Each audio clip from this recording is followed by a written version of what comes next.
সালাম আলাইকুম রহমতুল্লাহ। আমি ডক্টর ওমর ফারুক। আজকে আরেকটা নতুন ভিডিও নিয়ে আলোচনা করতে চাই। আজকে যে রোগটা নিয়ে আলোচনা করব সেটা একটি চোখের রোগ। এটাকে আমরা স্টাই বলি। সাধারণত স্টাইয়ের আরেকটি সমর্থক রোগ বা কাছাকাছি রোগ আরেকটা দেখা যায়, সেটাকে কালাজেন বলে। আমরা সাধারণত দুটি রোগকে সহজ ভাষায়, গ্রামের ভাষায় অঞ্জলি বলে থাকি, যদিও দুটি রোগ ভিন্ন। সাধারণত চোখের পাতা ফুলা নিয়ে আসে আমাদের কাছে রোগী, অনেক বেশি তীব্র ব্যথা থাকে এবং হঠাৎ করে এটা হয়। এটা সাধারণত চোখের যে লিড আছে বা চোখের পাতা আছে, এই চোখের পাতার মার্জিনের কাছাকাছি থাকে। এটা সাধারণত স্টেফাইলোককাস অরিয়াস দ্বারা ইনফেক্টেড হয়ে হয়। আমাদের চোখের ভিতর কিছু গ্ল্যান্ড আছে, তার ভিতর গ্ল্যান্ড অফ জেস এবং গ্ল্যান্ড অফ মোল, এই দুটার সিক্রেশন কোনো কারণে যদি বন্ধ হয়ে যায় এবং সেখানে স্টেফাইলোককাস অরিয়াস নামক ব্যাকটেরিয়া দ্বারা যদি কোনো প্রকার ইনফেকশন হয়, তখন রোগী স্টাই নিয়ে আসে। কাদের এই রোগটা বেশি হয়? যারা এক্সট্রিম ইমিউনোসাপ্রেসিভ পেশেন্ট, তাদের ক্ষেত্রে, যেমন যাদের ডায়াবেটিস আছে, যাদের রিফ্র্যাক্টিভ এরর অর্থাৎ চোখের ত্রুটি যেটা চশমা দিয়ে ঠিক করা যায়, এরকম রিফ্র্যাক্টিভ এরর যাদের আছে, তাদের ক্ষেত্রে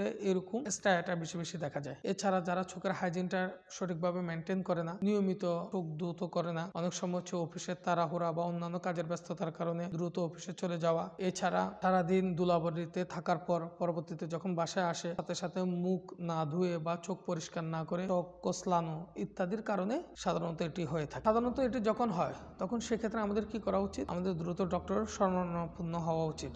যখন আমাদের ডাক্তারের কাছে যাবেন, ডাক্তার আমাদেরকে যেভাবে পরামর্শ দিবেন ওভাবে যদি আমরা মেনে চলি, আমরা সুস্থ হয়ে যাব। কিন্তু অনেক সময় ব্যস্ততার কারণে ডাক্তারের কাছে যেতে দেরি হলে আমরা কিছু ঘরোয়া পদ্ধতি অনুসরণ করতে পারি। এই ঘরোয়া পদ্ধতিগুলো অনুসরণ করলে আমরা আল্লাহ চাইতো ইনশাল্লাহ সুস্থ হয়ে যাব। যেমন আমরা যেটা করতে পারি সেটা হচ্ছে আমরা হট কম্প্রেশন দেওয়া। হট কম্প্রেশন দেওয়ার জন্য আমরা কি করব? গরম পানি নেব, সেখানে কটন অথবা পরিষ্কার ন্যাকড়া দিয়ে আমরা 2 থেকে 3 বার গরম সহ্য করার মতো আমরা ওটা দিয়ে হচ্ছে হট কম্প্রেশনটা দিব। সবসময় কটন হলে, পরিষ্কার কটন এবং স্টেরাইল কটন হলে সবচেয়ে বেশি ভালো। এরপরও যদি আমরা 2-1 দিনের ভিতর সুস্থ না হয়, আমরা অবশ্যই ডক্টরের শরণাপন্ন হব। যখন আমরা ডাক্তারের কাছে যাব, ডাক্তার আমাদেরকে দেখবেন।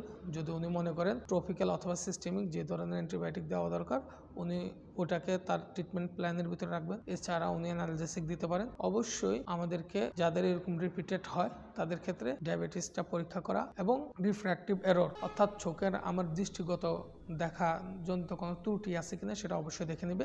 এছাড়া যাদের চোখের যে হাইজিনটা অর্থাৎ আমাদের জেনারেল যে হাইজিন ওইটা যাদের প্রপারলি মেনটেন হয় না, তাদের ওইটা প্রপারলি মেনটেন করা উচিত। বাচ্চাদের ক্ষেত্রে হচ্ছে নিউট্রিশনাল স্ট্যাটাসটা দেখা উচিত। যে সমস্ত বাচ্চারা ম্যালনারিশ অর্থাৎ যাদের নিউট্রিশনাল স্ট্যাটাস ভালো না, তাদের ক্ষেত্রে এটা রিপিটেড হয়। এখন আমরা যদি এর ট্রিটমেন্ট না করি, আমাদের কি হতে পারে? এই ট্রিটমেন্ট না করলে আমাদের আলসারেটিভ ব্লেফারাইটিস হতে পারে।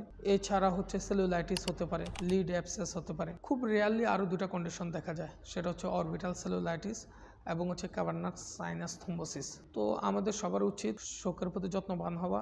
চোখ আমাদের একটা গুরুত্বপূর্ণ অঙ্গ। সবার জন্য অনেক শুভকামনা রইল। সবার সুস্বাস্থ্য কামনা করি। সবাই ভালো থাকবেন, আমার জন্য দোয়া করবেন, আমি আপনাদের জন্য দোয়া করি। ইনশাআল্লাহ অন্যদিন অন্য কোনো ভিডিও নিয়ে কথা হবে ইনশাআল্লাহ। আসসালামু আলাইকুম রহমতুল্লাহ।